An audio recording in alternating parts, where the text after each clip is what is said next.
Well, we've talked about seeds. Why don't we talk about millet now? Is this something that should be included in every bird's diet? Well, we at Harry use the millet, of course, when we're weaning our smaller species of birds, such as the Quakers and the Sunconures and the Jundaies. Of course, this is enrichment food as well for the birds, and some of these smaller psittacines can definitely benefit from having additional seeds in their diet, so they're going through a weaning process where they, after having successfully eaten the extruded pellet and they're maintaining the weight, then of course these birds are offered the millet. The millet for me is a fun food because it keeps them busy for a long time. Ideally it should be hung, and accessories are sold on the market in pet stores to actually attach these to the cage so they're not lying in the bottom of the cage where they can get soiled.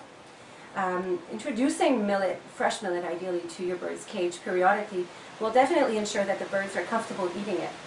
This for me is an emergency food. I like to tell people to have a first aid kit with some fresh millet because birds that tend to not want to eat for a particular health reason will often favor a millet over anything else because it's easily digestible. There are some precautions that we should take though with millet. Yes, absolutely.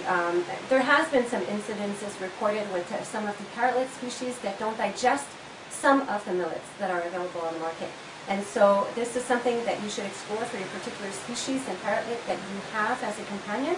And of course, when we have birds going through traveling, especially birds in distribution that unfortunately may go without accessible food for a small period of time, then offering millet to these birds would probably be a scary thing to do because they could ingest too much of it and impact their ventriculus.